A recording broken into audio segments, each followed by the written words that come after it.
नमस्कार, देवभूमि के दंगल में आप सभी का स्वागत है। मैं हूं आपके साथ यशी शुक्ला। देवभूमि के दंगल में आज हम बात करेंगे सवालों की बौछार, सदन भी तैयार।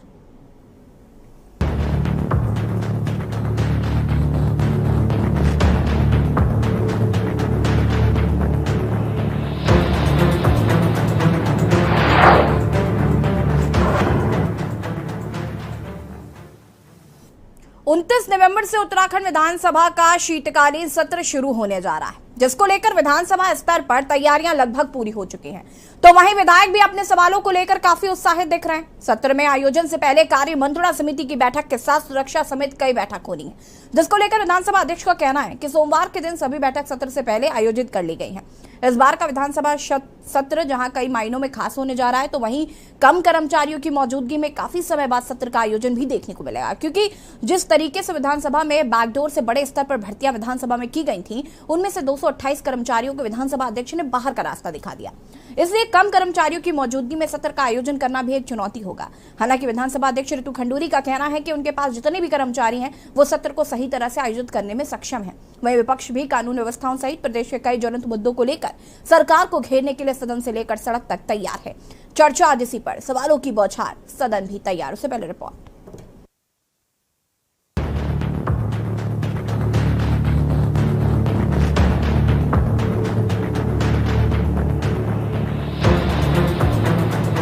विधानसभा के शीतकालीन सत्र को लेकर जहां विपक्ष भी इस बार खास तैयारी के साथ सदन में उतरने की बात पहले ही कर चुका है, तो वहीं विधायकों के द्वारा भी जमकर अपने विधानसभा क्षेत्र के साथ प्रदेश की समस्याओं को लेकर सवाल उठाए जा रहे हैं।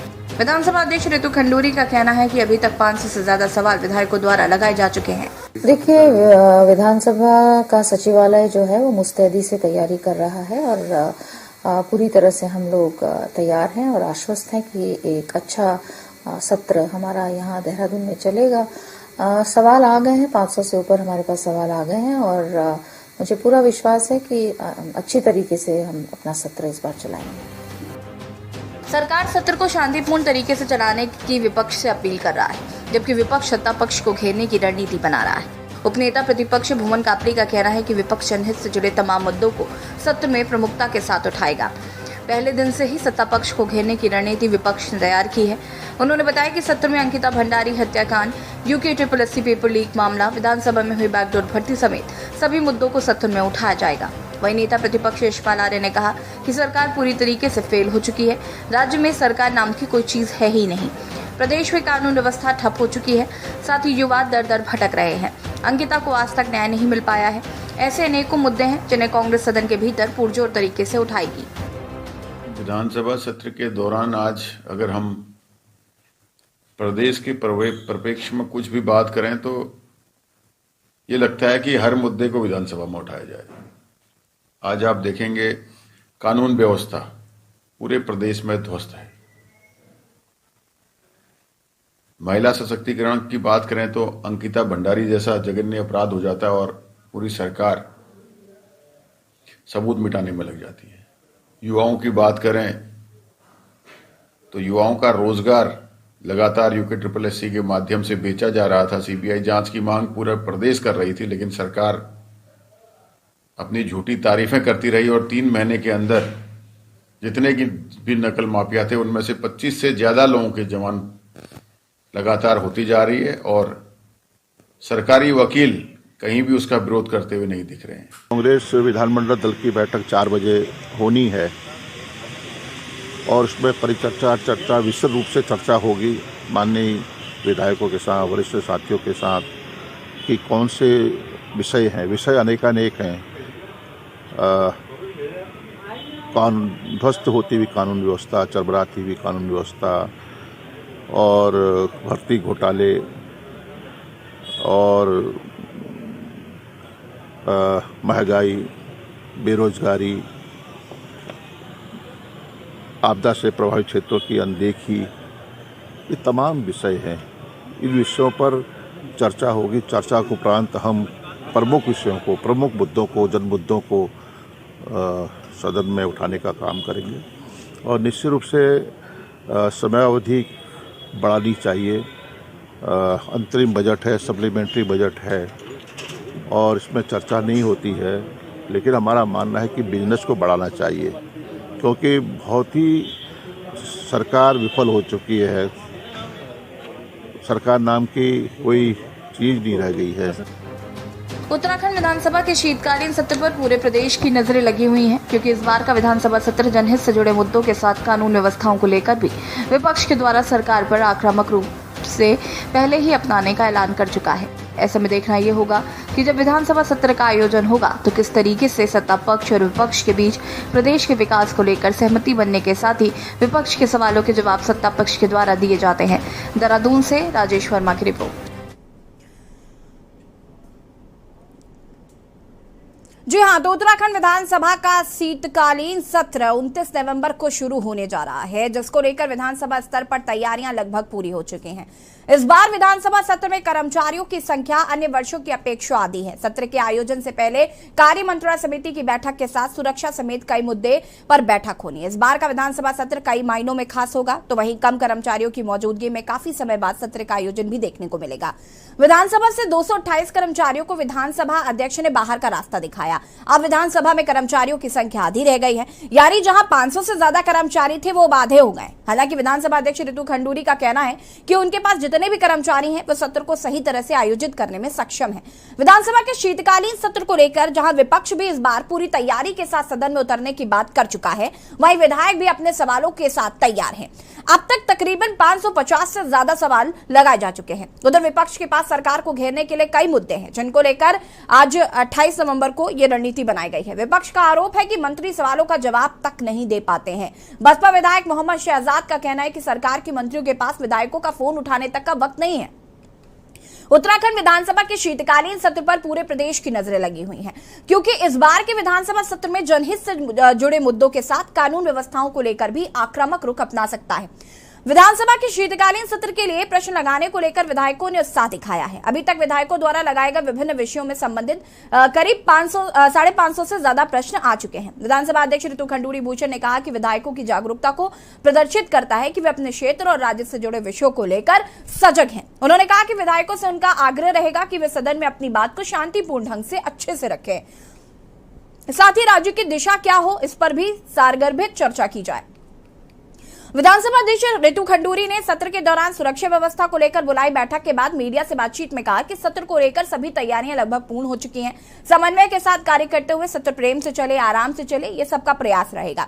एक प्रश्न पर उन्होंने कहा कि विधानसभा में 122 कर्मचारी हैं, मार्शल भी पर्याप्त है, जरूरत पड़ेगी तो पुलिस की व्यवस्था करेंगे, लेकिन ऐसी स्थिति आएगी नहीं और चाक चौबंद व्यवस्था को रखा जाएगा।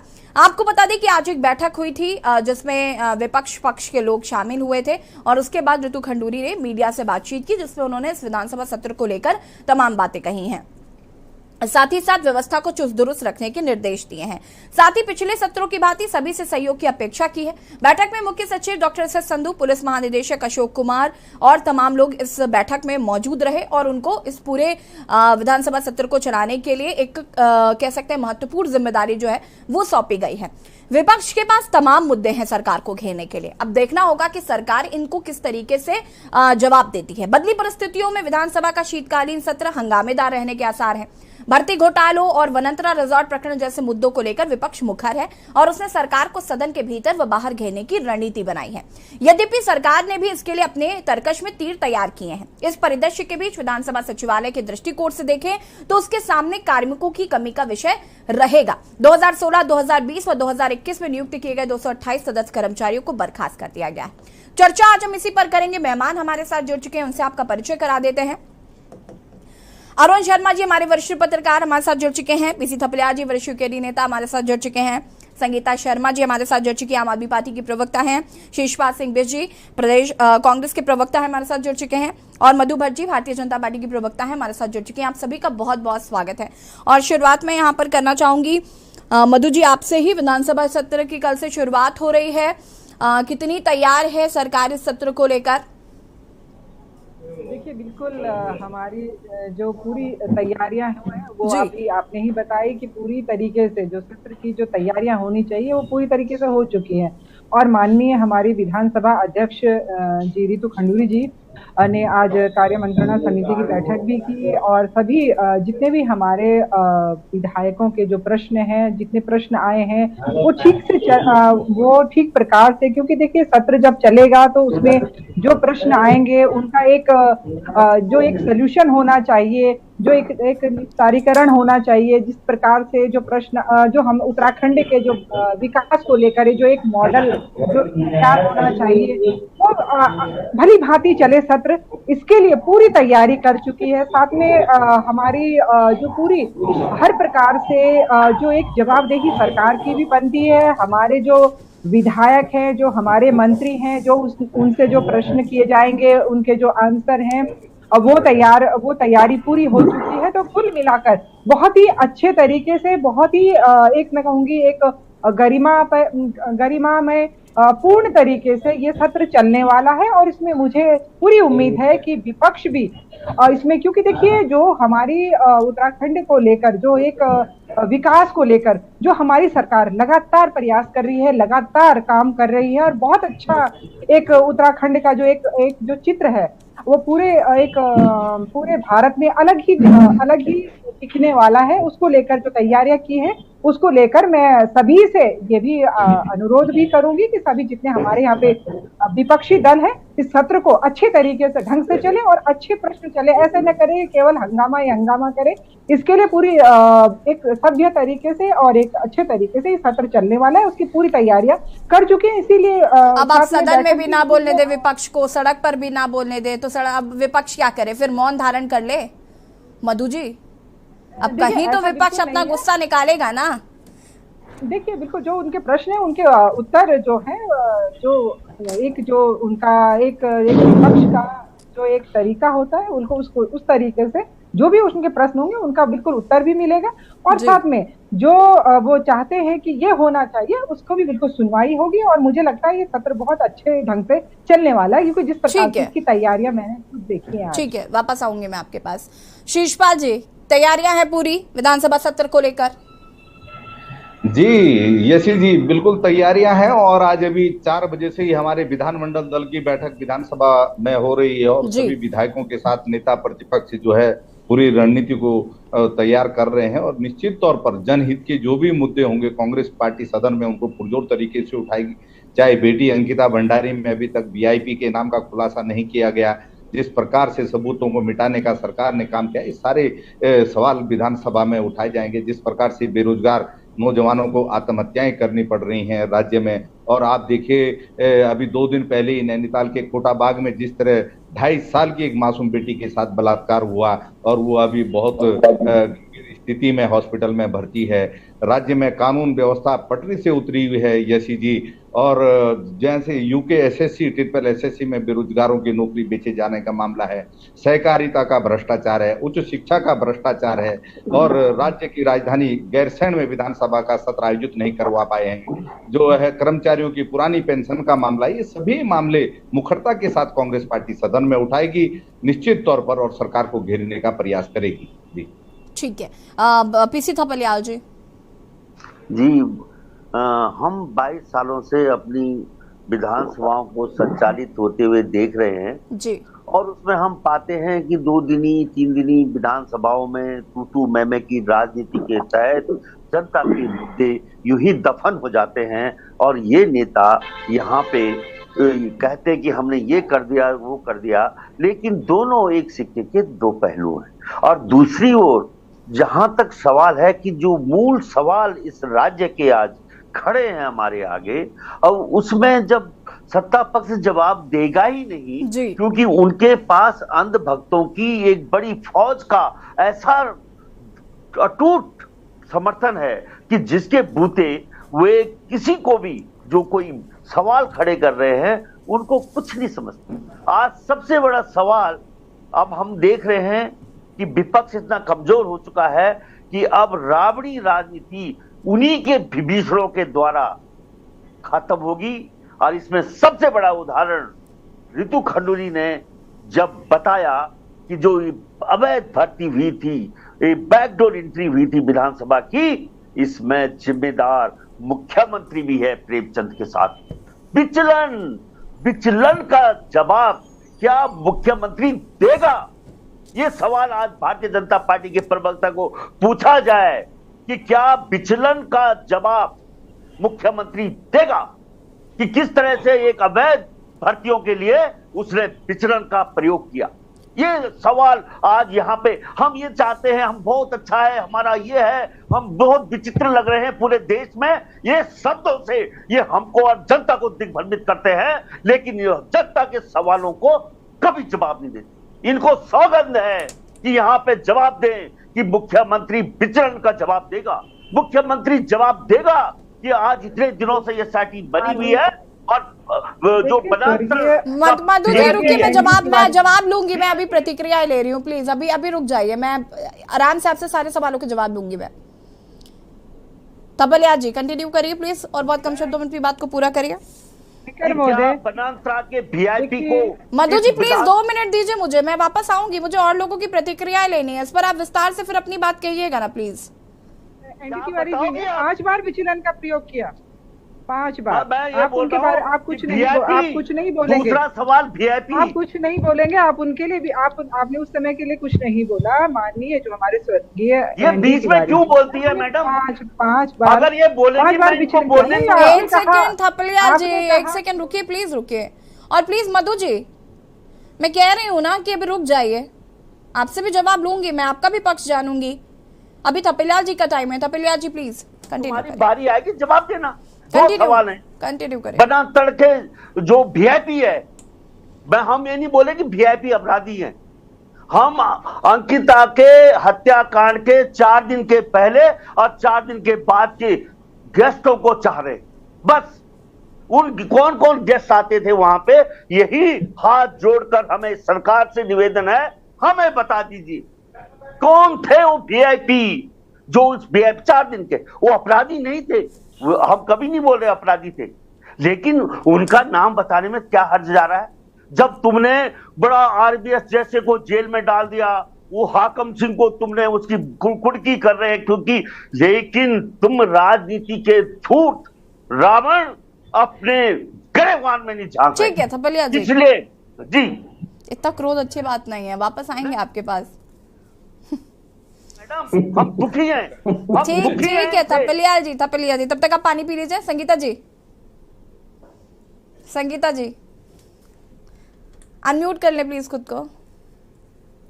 यशी जी देखिए, विधानसभा सत्र हो रहा है जी, और उत्तराखंड में इस समय बहुत से ज्वलंत मुद्दे हैं। अभी मुझसे पहले जिन्होंने कहा वो सारे ज्वलंत मुद्दों के बारे में चर्चा कर चुके, बता चुके। ठीक है, तो सवाल ये उठता है कि उन ज्वलंत मुद्दों के लिए सड़क पर भी आवाज उठाई गई, अब विधानसभा में भी आवाज उठाई जाएगी। एक तो विपक्ष जो है वो कितना पुरजोर तरीके से इस आवाज को उठाएगा, और उसके बाद जो सत्ता पक्ष है क्या वो एक सकारात्मक रूप से इन सभी सवालों का निराकरण कर पाएगा, ये बहुत बड़ा प्रश्न है। और देखिए, जितने भी सवाल हैं और जितने भी ज्वलंत मुद्दे हैं, यदि सदन में उनका निराकरण नहीं होता है तो ये विधानसभा सत्र जो चलेगा वो यूं ही रह जाएगा और उत्तराखंड के हाथ कुछ नहीं आएगा। और लगातार हमने पिछले भी बहुत से विधानसभा सत्र देखे हैं।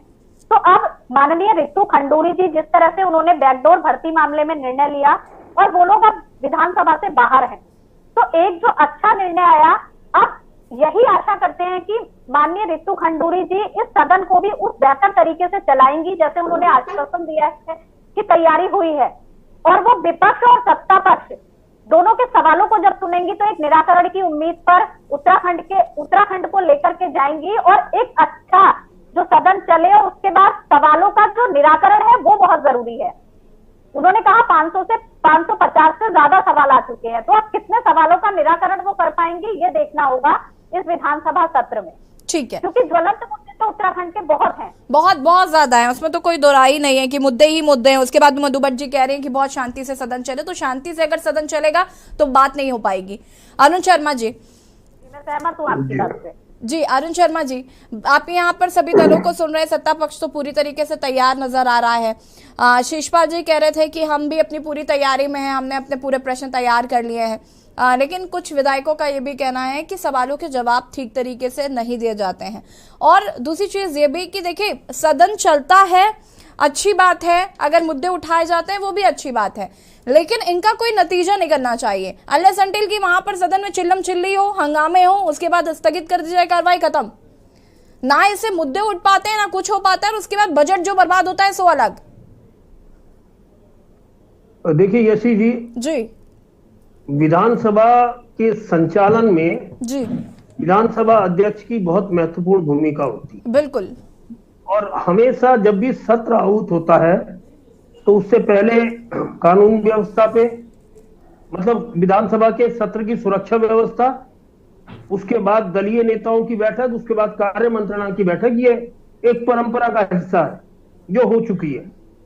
और हमेशा दलीय नेताओं की बैठक में विधानसभा अध्यक्ष शांतिपूर्ण संचालन के लिए सहयोग मांगती है जी, या मांगता है। अलग अलग विधानसभाओं में अलग अलग पुरुष या महिला अध्यक्ष हो सकते हैं जी, तो वो सहयोग मांगता है।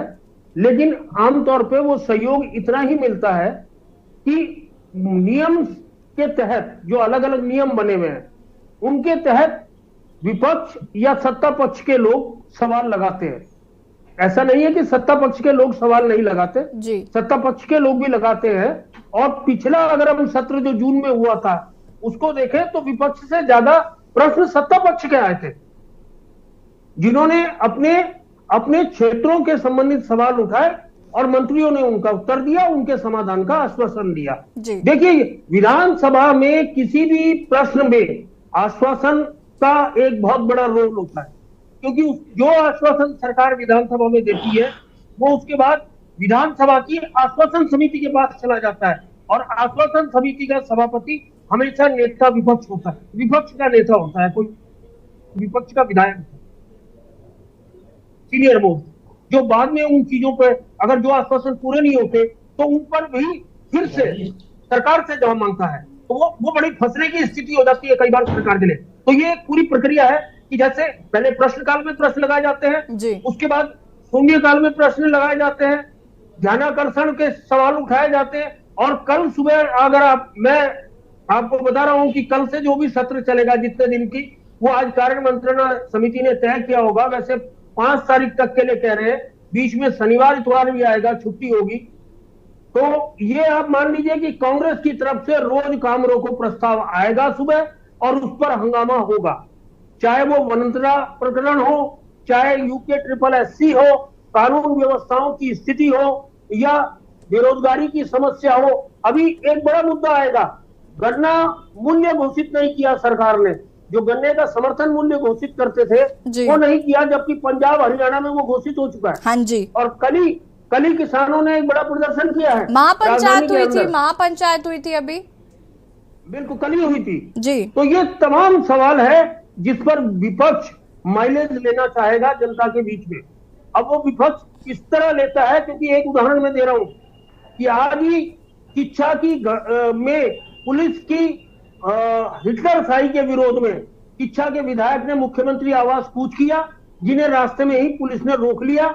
बाद में कांग्रेस के और जबकि वो अकेले जा रहे थे, और बाद में वहां कांग्रेस अध्यक्ष और तमाम कार्यकर्ता गए और उन्होंने उनके समर्थन में वहां धरना दिया, और उन्होंने घोषणा की कि कल वो विधानसभा के बाहर भी धरने पर बैठेंगे शिक्षा क्षेत्र में जो पुलिस की हिटलरशाही चल रही है उसको लेके। तो ये एक संकेत हमें मिल गया। और आज अभी जैसे शिषपाल भाई बता रहे थे, हमने पूछा था, 4 बजे से कांग्रेस विधायक दल की बैठक है, और जिसमें जितने दिन सदन चलेगा उतने दिन के अलग अलग लोगों को जिम्मेदारी सौंप दी जाती है कि आप ये सवाल पूछोगे, आप ये सवाल पूछोगे, आप इस पे काम रोको लगाओगे, इस पे ध्यानाकर्षण लगाओगे। तो ये तमाम चीजें होनी है विधानसभा के अंदर। लेकिन अगर जैसे भाजपा प्रवक्ता मधु बनर्जी कह रही थी कि सब कुछ सामान्य तरीके से चलेगा, तो बिल्कुल नहीं होगा। ये सत्र खासा हंगामेदार रहेगा। बिल्कुल। और इस बार तो विपक्ष भी काफी तैयारी भी करनी है। अरुण जी, इस बार तो विपक्ष भी काफी फॉर्म में नजर आ रहा है, और विपक्ष में ही चूंकि हम देख रहे हैं कि अलग अलग गुट बन रहे हैं, अलग अलग चीजें हो रही हैं, तो इस बार तो और भी ज्यादा हमें लगता है कि हंगामा देखने को मिलेगा सत्र में। निश्चित तौर पर अलग अलग गुट के लोग अपने को ज्यादा असरदार साबित करने की लड़ाई भी लड़ेंगे वहां। जी बिल्कुल। शीशपाल जी अपनी बात को पूरा कर सकते हैं, उसके बाद मधु जी जवाब आपसे लूंगी मैं। जी देखिए यशी जी, बहुत बड़े ज्यादा मुद्दे हैं और अभी जो विकास से संबंधित मुद्दे हैं, इन्होंने जो है ग्राम पंचायत का जो एक जिला प्लान का बजट होता है उसमें 25% की कटौती कर दी और मनरेगा के बजट में 40% की कटौती कर दी है। ये एक बड़ा मुद्दा है क्योंकि इससे ग्राम पंचायतों का विकास से संबंधित मामला है जो सीधा प्रभावित हो रहा है ये चीज। और दूसरा, आपने अभी 4 दिन पहले ही देखा होगा कि इस पर समीक्षा बैठक भी सरकार ने की है कि 750 करोड़ से ज्यादा अनुदान जो राज्य की ग्राम सभाओं का था। अनम्यूट करें खुद को। शीशपाल जी अनम्यूट करें खुद को, आपकी आवाज नहीं आ रही।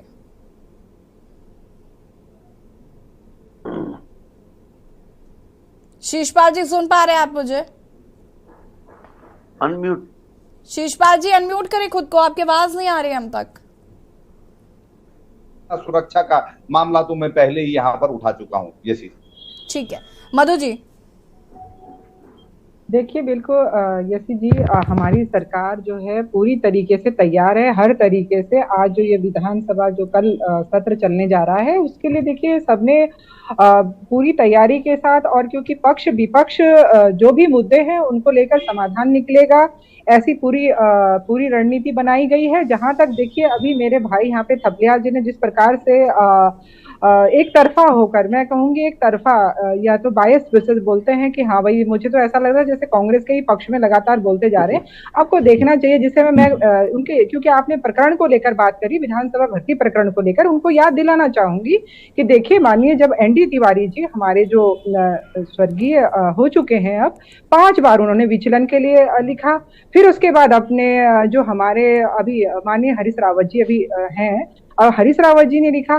तो एक प्रक्रिया होती है और वो जो प्रक्रिया है उस प्रक्रिया का जो प्रयोग हुआ। लेकिन जहां तक अगर कहीं ये जो, क्योंकि देखिए जिस प्रकार से एक भर्ती की प्रक्रिया होती है, अगर उसमें कहीं कमी रही है तो हमारे माननीय मुख्यमंत्री जी ने स्वयं लिखा विधानसभा अध्यक्ष जी को कि अगर ये प्रक्रिया सही से नहीं चली है तो इसको ठीक करें या तुरंत उसको निरस्त करें। तो इस प्रकार से हमारी सरकार पूरी पारदर्शिता के साथ काम करती है, मैं उनको बताना चाहती हूँ साथ में। क्योंकि देखिए अभी क्योंकि सत्र चलने जा रहा है और जिस प्रकार से विपक्ष की रणनीति जो बन रही होगी, अभी हमारे प्रवक्ता जो कांग्रेस के हैं वो बता रहे थे हम विभिन्न विषयों को लेकर सरकार को घेरेंगे। तो निश्चित रूप से अगर आपको लगता है कि किसी विषय को लेकर अगर आपको कहीं संतुष्ट नहीं है तो निश्चित रूप से आपको बात रखनी चाहिए, लेकिन सदन पे वो बात अगर रखेंगे तो उसका एक अच्छा मैसेज भी जाएगा और एक उसका सॉल्यूशन भी होगा। क्योंकि अभी जैसे हमारे अभी अरुण जी ने बोला कि बताया उन्होंने पूरी, अगर हमारी सरकार, क्योंकि देखिए हमारे जो विधायक है अधिकतर प्रश्न पिछली बार उनकी तरफ से आए थे और वो जो प्रश्न है उनका सलूशन जो होना चाहिए किस प्रकार से वो होता है, वो नेता जो है प्रतिपक्ष उनके पास जाता है और इसलिए जरूरी हो जाता है उनका समाधान होना, जो प्रश्न सदन के पटल पर रखे जाते हैं। तो एक बहुत ही अच्छी प्रक्रिया, पारदर्शी प्रक्रिया जो है ये अपनाई जाती है। अगर इसमें हमारे जो विपक्ष के जो नेता प्रतिपक्ष हैं और जो हमारे जो अभी सदन में जो प्रश्न आएंगे हमारे जो प्रतिपक्ष के द्वारा, वो बिल्कुल अगर एक मैं कहूंगी उत्तराखंड के विकास को लेकर अगर वो एक सार्थक एक पहल करेंगे तो बहुत अच्छा जाएगा। खाली हंगामा करने से एक तो समय का भी और एक जो पैसे का, क्योंकि देखिए बहुत उत्तराखंड के लोगों की बहुत आशाएं हैं हमारे नेताओं से, तो इस प्रकार का एक जो जब एक मैं ये कहूंगी कि बहुत अच्छे से अगर वो एक मैसेज देंगे पूरी जनता को, क्योंकि सब लोग देखते हैं आज का समय ऐसा हो गया कि दर्शक दीर्घा को में भी बैठे रहते हैं सभी लोग और देखते हैं पूरे उसको लाइव भी देखते हैं, तो एक अच्छा मैसेज आएगा। तो मुझे लगता है क्योंकि जैसे हमारी माननीय रितु खंडूरी जी ने सबसे ये अपील भी की है, कहा है कि उत्तराखंड के विकास में आप सहयोगी बनिए, सारे हमारे जितने भी विधायक हैं, हमारे नेता प्रतिपक्ष हैं, हमारे जो अपने भी दल के जो नेता हैं वो भी अच्छे से काम करें। तो ये आने वाले समय में बहुत अच्छा दिखाई देने वाला है, जहां तक मुझे ऐसा प्रतीत होता है। ठीक है, आप सभी हमारे साथ बने रहिए, चर्चा को आगे बढ़ाएंगे। और देवभूमि के दंगल में आज हम बात कर रहे हैं सवालों की बौछार, सरकार तैयार। रुकेंगे छोटे से ब्रेक के लिए, चौल हाजिर होते हैं।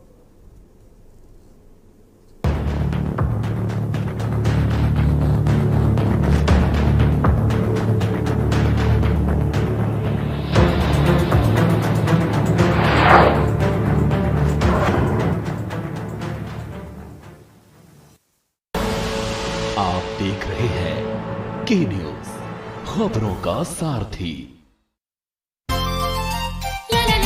खाने में स्वाद जागे, पोषण मिलेगा सबका, सेहत का ध्यान रखे, ये फेवरेट है सबका। खुशबू उड़े निराली, व्यंजन में जान डाले, वाह वाह रे बावर्ची, कहते हैं खाने वाले। 100% शुद्ध कच्ची घानी का बावर्ची सरसों का तेल, बावर्ची खिलाइए सबको रिझाइए। बावर्ची। देखें कौन नया खिलाड़ी आया है, समझा देते हैं, प्यार से समझाएंगे। ये तो अपनी जुबान है। जुबान एक हो तो दिल भी एक होने चाहिए। विमल बोलो जुबान केसरी। आप देख रहे हैं की न्यूज, खबरों का सारथी।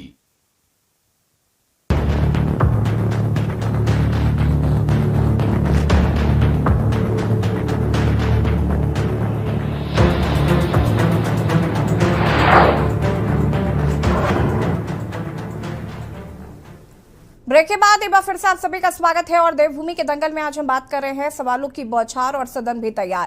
लगातार हम इसी पर चर्चा कर रहे हैं। इस बार कयास लगाए जा रहे हैं कि इस बार का जो विधानसभा सत्र है वो कहीं ना कहीं बहुत हंगामेदार रहने वाला है, क्योंकि विपक्ष के पास बहुत मुद्दे हैं। विपक्ष उन मुद्दों को लेकर सरकार को घेरने की कोशिश भी करेगा। हालांकि भले ही लाख कहा जाए कि बहुत शांतिपूर्ण तरीके से अपनी बात को रखा जाए, बहुत शांतिपूर्ण तरीके से मुद्दों को रखा जाए, ज्यादा हंगामा ना किया जाए, लेकिन ऐसा होता नहीं है।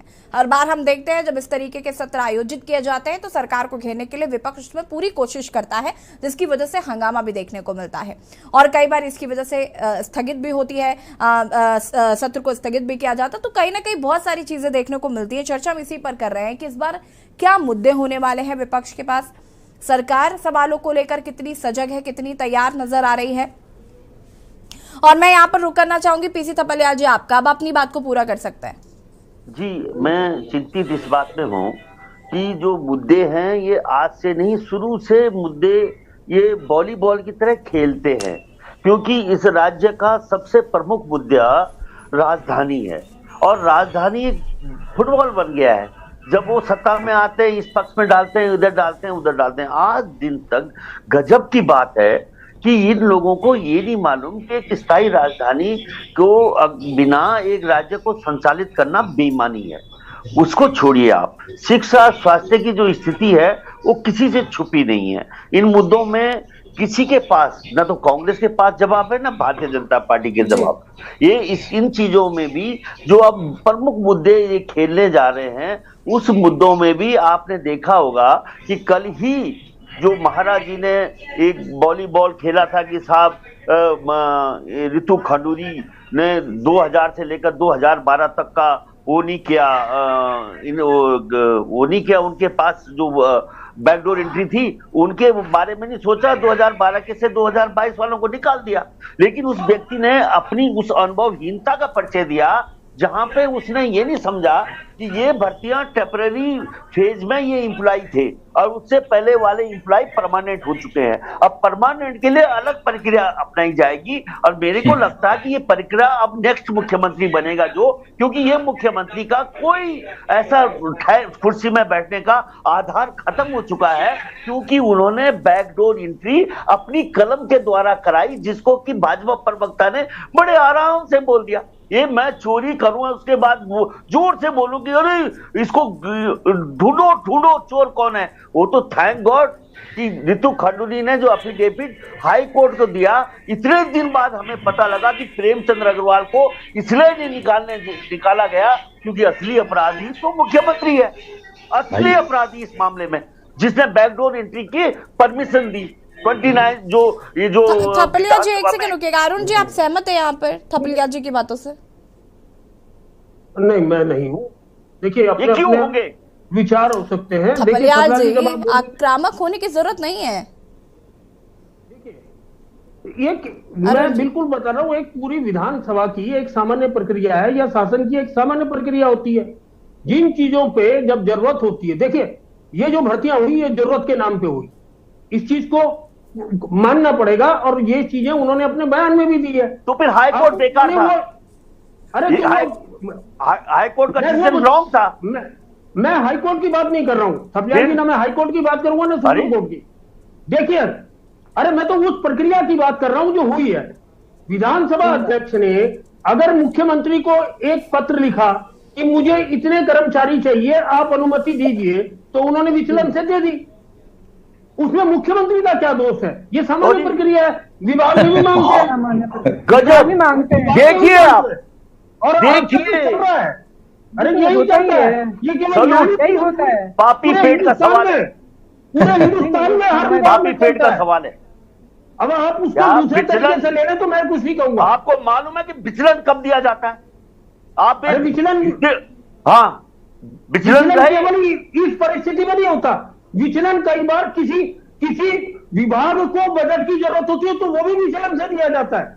वाह बिल्कुल, वाह वाह, फिर तो भर्ती करना बेकार है। देखिए फिर तो सारी भर्तियां वैध हैं। देखिए, मैंने भर्तियों की बात नहीं करी, मैंने प्रक्रिया की बात करी है। वाह, मैंने भर्ती की बात नहीं करी, मैंने प्रक्रिया की बात की है। इधर से पकड़ रहे उल्टा। विभाग को अगर कई बार किसी चीज की जरूरत होती है और मान लिया बजट नहीं है, तो वो मुख्यमंत्री को पास जाते हैं और कहते हैं सर आप इसको विचलन से अनुमति दे दीजिए। अरे वो देते हैं। वाह वाह वाह वाह, धन्य हो प्रभु, अनुमति धन्य हो। पूरे देश में चलता है, गैरसैंण के लिए इम्प्लॉय हुए, पूरे देश में चलता है।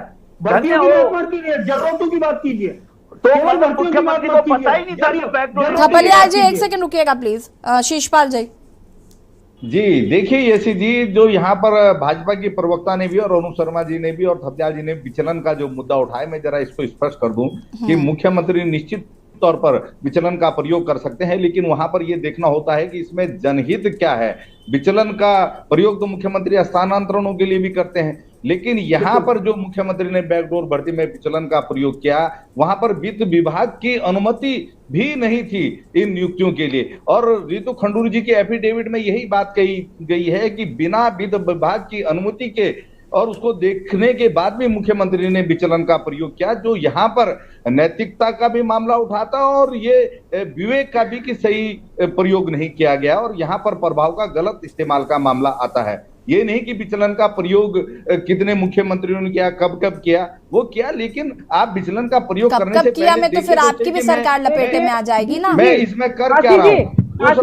दूसरा यशी जी, माननीय नारायण दत्त तिवारी जी, जो स्वर्गीय नारायण दत्त तिवारी जी, नहीं तो नारायण दत्त तिवारी जी ने क्या नियुक्तियों के लिए विचलन का प्रयोग किया? हरीश रावत क्या बिना वित्त विभाग की अनुमति के, क्या बिना वित्त विभाग की अनुमति के मुख्यमंत्री अपने पद का दुरुपयोग करेंगे?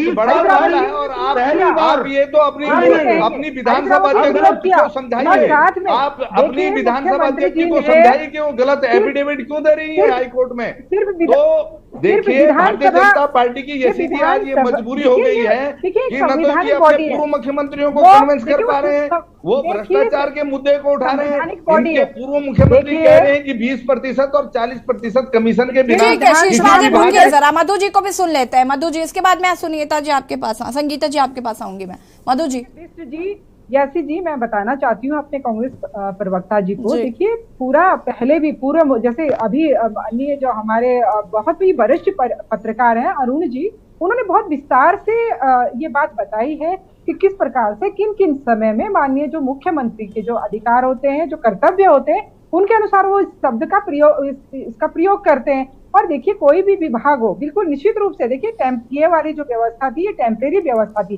लेकिन पूर्व में जो मुख्यमंत्रियों ने किया, 5 बार विचलन जो करा वो उन्होंने नारायण दत्त तिवारी जी ने लगाया, स्वर्गीय नारायण दत्त तिवारी जी ने विचलन का प्रयोग किया जाता है। देखिए, इस समय भी जो किया थोड़ा ही नहीं कि अपने अपने भाई भतीजे, अपने बेटे बहू को नौकरी दिलाने के लिए किसने किया?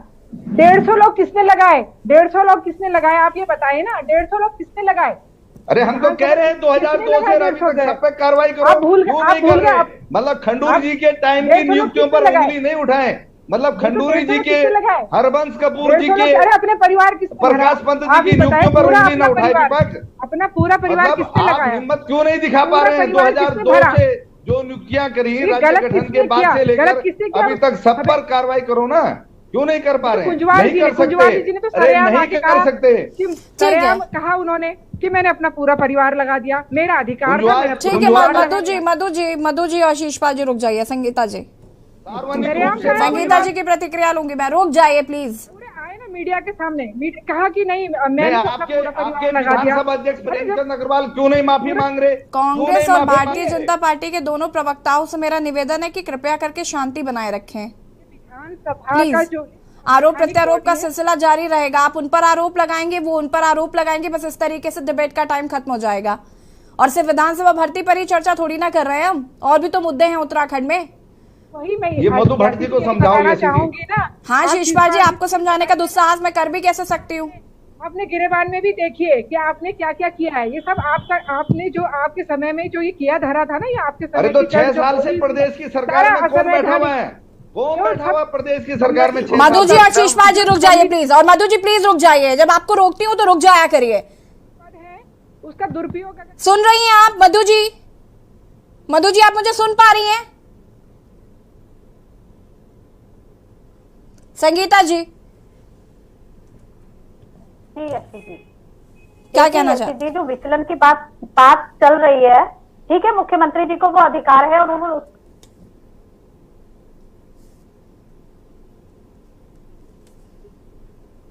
का प्रयोग किया, लेकिन उन्हें इस पर भी संज्ञान लेना चाहिए था कि ये भर के लोगों को लगा दिया जाएगा। वो तो गलत है ना। आप विचलन का प्रयोग कर रहे हैं और उसके बाद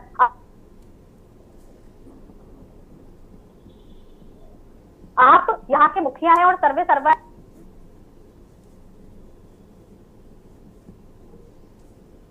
संगीता जी का नेट इशू है। तो रितु खंडूरी जी का बिल्कुल साधुवाद और धन्यवाद, लेकिन उन्हें उससे पहले की भी जो भर्तियां हैं उस पर भी जो भी कार्यवाही है वो करनी चाहिए। और देखिए, हमने यूके ट्रिपल एसएससी का मामला भी देखा, कितने लोगों को सजा हुई, बहुत उस समय हल्ला हुआ कि भाई इतने लोग पकड़े गए, एसटीएफ ने इतनी जांच की, लेकिन आज आप कोर्ट में स्थिति देख रही है ना ये स्थिति जी, क्या स्थिति है। इन्होंने गैंगस्टर एक्ट भी लगाया, उसके बाद भी वो लोग जमानत पर छूट जा रहे हैं। तो ये स्थिति है उत्तराखंड की। तो वो हल्ला बहुत होता है, लेकिन काम कितना होता है ये उत्तराखंड इस चीज को भुगत रहा है। और जिस तरह से थपलियाल जी लगातार कहते हैं कि गेंद इस पाले में और उस पाले में, वही होता आया है 22 वर्षों से। ये हम आरोप और प्रत्यारोप की लड़ाई देख रहे हैं और समाधान सामने नजर नहीं आता है कि उत्तराखंड के विकास के परिप्रेक्ष्य में कोई सोचे और उस पर कुछ काम करे। लगातार युवाओं के साथ खिलवाड़ हो रहा है। पलायन का इतना बड़ा मामला है, लेकिन उस पर कुछ नहीं होता। राजधानी इतना बड़ा मामला है, उस पर कुछ नहीं होता। हम जब गैर सत्र आहूत करने की बात आती है तो गैरसैंण से भागकर सीधे देहरादून में आहूत कर लेते हैं, इस पर कोई संज्ञान नहीं लिया जाता। तो अंकिता भंडारी का इतना बड़ा मामला हुआ, आज तक वीआईपी का नाम सामने नहीं है। तो कितने ज्वलंत मुद्दे हैं और ये हमेशा मुद्दे ही बनकर क्यों रह जाते हैं, इस पर काम क्यों नहीं होता? जिस तरह से अभी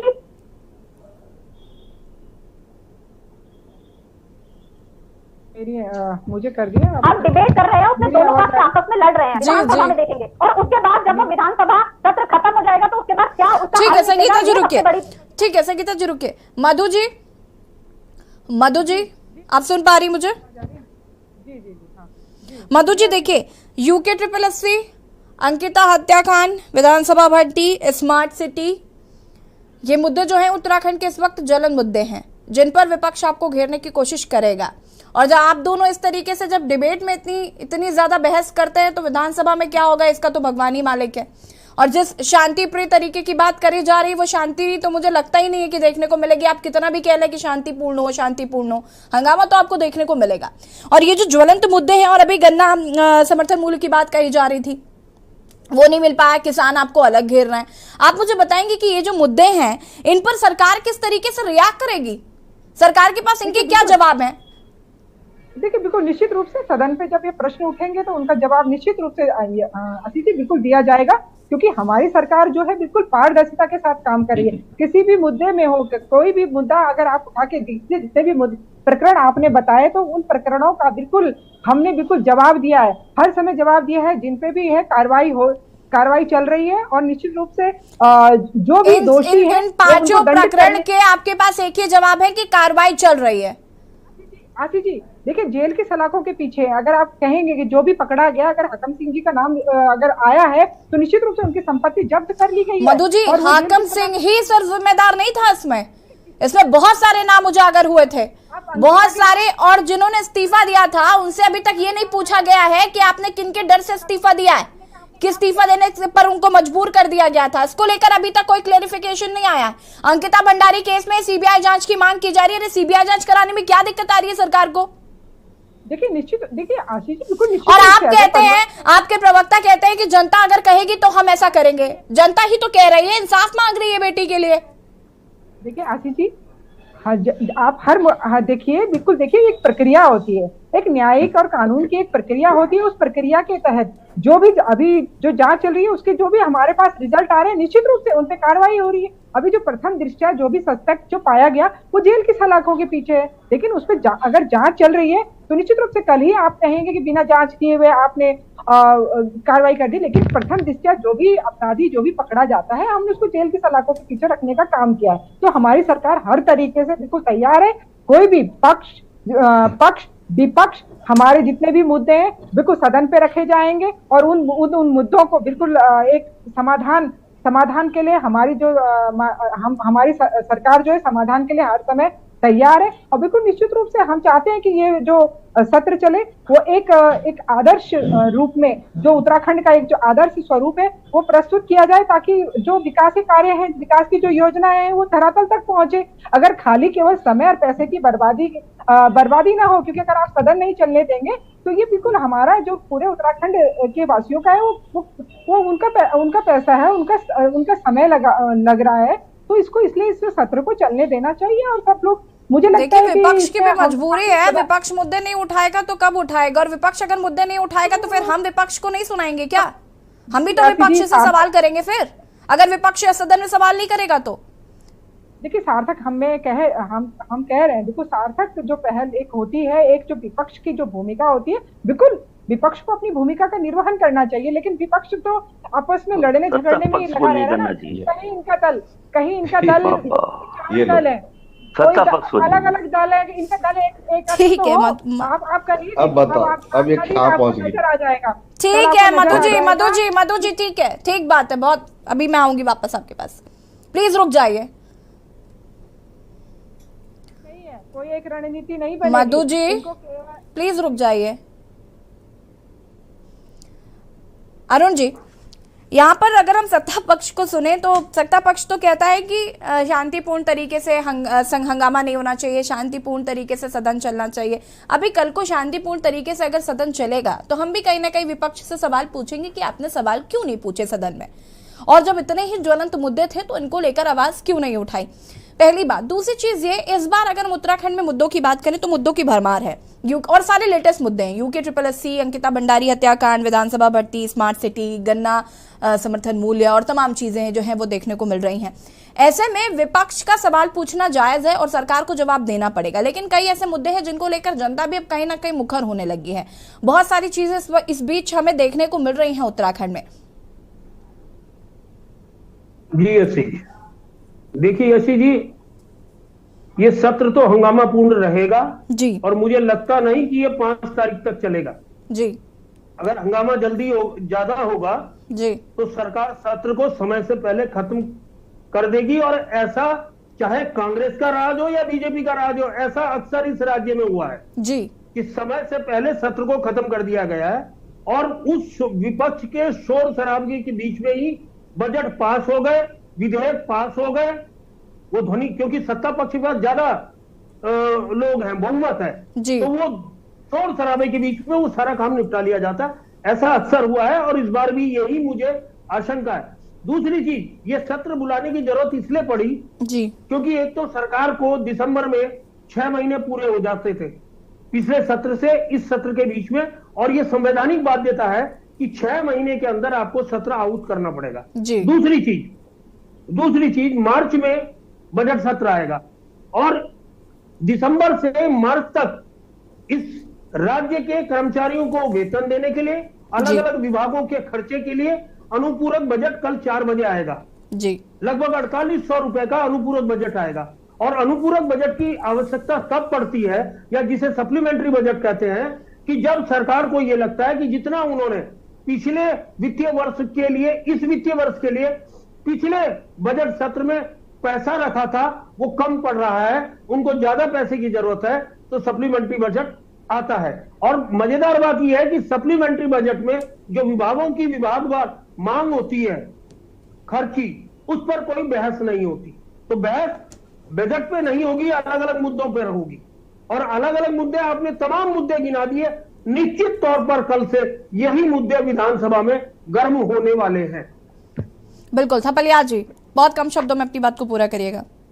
देखिए मैडम, अधिनियम चयन आयोग का पूर्व चेयरमैन RBS रावत जेल के अंदर सलाखों के पीछे है, क्योंकि उसकी कलम के माध्यम से ये तमाम जो सिस्टम था, उन छेदों का प्रयोग हाकम सिंह जैसे लोगों ने किया। और इन हाकम सिंहों को बलि का बकरा बनाकर सरकार अपने को अगर पाक साफ कर रही है, तो विधायिका का प्रमुख क्यों अपराधी नहीं होगा कि जब उसने बैकडोर एंट्री के उस कागज पे दस्तखत किए, जिस कागज के कारण ये जो एम्प्लॉय हाई कोर्ट ने बाहर किए डबल बेंच ने, तो वो बाहर हो गए और उनको अंदर करने वाला बैठा हुआ है कुर्सी पे। ये कहां का न्याय है इस देश में? और यहाँ पे बड़े बड़े लोग उनका समर्थन कर रहे हैं। ये तो बड़ी दुख की बात है मैडम। बड़ा आहत हुआ हूं मैं ये बात सुन के कि उनको जब RBS रावत एक जेल में रह सकता है, तो विधायिका का हेड को क्यों जेल नहीं होनी चाहिए इस अपराध के लिए कि उसने बैकडोर एंट्री से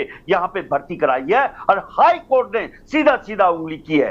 और इसलिए इन तमाम सवालों का जवाब अगर हमें इस विधानसभा सत्र में नहीं मिलेगा, तो निश्चित रूप से हमारा विश्वास इस सरकार से वैसे भी उठा हुआ है, संपूर्ण रूप से उठ जाएगा।